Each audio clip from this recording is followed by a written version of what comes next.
Hello दोस्तों, नमस्कार। आपका स्वागत है मेरे चैनल पे, है ना। कल हमारा भारत का टॉपिक था जो सबसे बड़े, लंबा, छोटा, जो है ना, वो सब हमने देखे थे। तो आज स्टार्ट करते हैं भौगोलिक उपनाम, भारत का भी और विश्व का भी।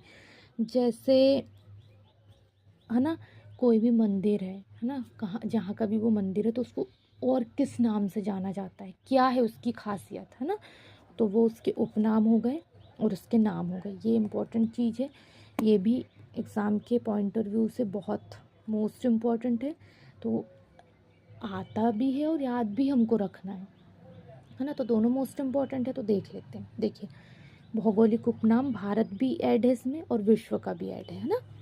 तो जैसे पहला क्वेश्चन है कि स्वर्ण मंदिर का शहर किसको कहा जाता है। तो हमको पता है कि सोने का मंदिर कहाँ है, अमृतसर में। क्या था वो? गुरुद्वारा था, है ना। सोने का मंदिर अमृतसर में था, वो गुरुद्वारा था। तो स्वर्ण मंदिर का शहर किसको कहा जाता है? अमृतसर को, है ना। ऐसे याद रखिएगा।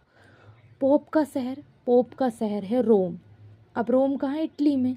तो ये क्या हो गया? विश्व का हो गया, है ना। बिहार, बंगाल का शोक कौन है? तो वो दामोदर नदी को बंगाल का शोक कहा जाता है। ये उसके उपनाम हो गए।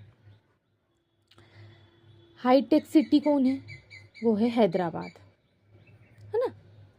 भारत का स्विट्जरलैंड किसको बोला जाता है? तो भारत का जो स्विट्जरलैंड है वो है कश्मीर, क्योंकि स्विट्जरलैंड बहुत ब्यूटीफुल कंट्री है ना। तो क्या बोलेंगे हम उसको, लेकिन ब्यूटीफुल है। तो भारत का स्विट्जरलैंड मतलब सबसे सुंदर कौन है हमारे भारत में? कश्मीर जो है, कश्मीर बहुत सुंदर है ना। धरती का स्वर्ग, धरती का स्वर्ग भी कश्मीर ही है, क्योंकि बहुत सुंदर है कश्मीर, है ना। भारत का मैनचेस्टर, तो भारत का जो मैनचेस्टर है वो है अहमदाबाद, याद रखिएगा। दक्षिण भारत का मैनचेस्टर, तो दक्षिण भारत का जो मैनचेस्टर है वो है कोयम्बटूर। कौन है? कोयम्बटूर, ठीक है। उत्तर भारत का मैनचेस्टर कानपुर। क्या है?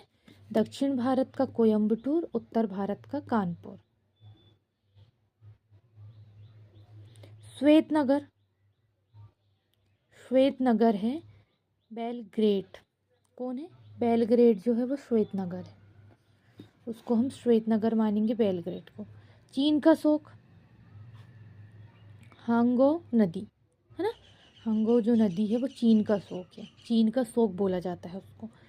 मध्य रात्रि के सूर्य का देश, मतलब मध्य रात्रि में जो, जहाँ सूर्य उदय होता है, तो मध्य रात्रि वाला सूर्य का देश है नॉर्वे, है ना। इसमें मध्य रात्रि में सूर्य उदय होता है, इसलिए मध्य रात्रि के सूर्य का देश होगा नॉर्वे। यूरोप के खेल का मैदान स्विट्जरलैंड, है ना।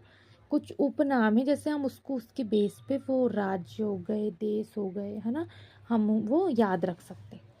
सफ़ेद हाथियों का देश थाईलैंड, मतलब थाईलैंड जो है उसमें सफ़ेद हाथी बहुत ज़्यादा बेस पे पाए जाते हैं, इसलिए सफ़ेद हाथियों का देश हो गया थाईलैंड। उगते सूर्य का देश वो जापान है, क्योंकि जापान में उगता हुआ सूरज दिखाई भी देता है और उगते हुए सूरज और सबसे पहले, है ना, इसलिए उगते हुए सूरज का देश है जापान। हजार झीलों की भूमि, हजार झीलों की जो भूमि है वो है फिनलैंड। हजार झीलों की भूमि को हम फिनलैंड बोलते हैं। इसमें बहुत सारी झीलें, हजार झीलें हैं, गिनेंगे तो हजार झीलें आएंगी। ये झीलें कहीं और नहीं है इतनी सारी, तो इसलिए फिनलैंड को हजार झीलों की भूमि कहा जाता है। जो झीलें हैं वो कम से कम हजार हैं फिनलैंड में। नील का उपहार या वरदान, मतलब नील का उपहार या वरदान वो है मिस्र देश। मिस्र देश जो है उसको नील का उपहार या वरदान कहा जाता है। डूबते सूर्य का देश, तो डूबते सूर्य का देश कहा जाता है ब्रिटेन को। किसको कहा जाता है? ब्रिटेन को कहा जाता है डूबते सूर्य का देश, है ना। डूबता हुआ सूरज दिखता है, दिखाई देता है ब्रिटेन में, मतलब सिचुएशन इसकी अलग है ना, इसीलिए उसको डूबते हुए सूरज का देश कहा जाता है।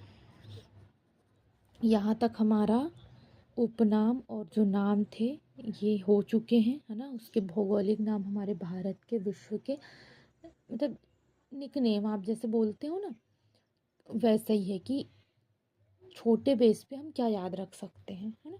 तो उस तरीके का यहाँ भौगोलिक उपनाम हो गए हैं। तो आज के लिए इसमें बस इतने ही, कल इसी के आगे से हम याद करें, क्योंकि आज के लिए इतना याद करना मोस्ट इम्पॉर्टेंट है। क्या बन रहा है वो बहुत अच्छा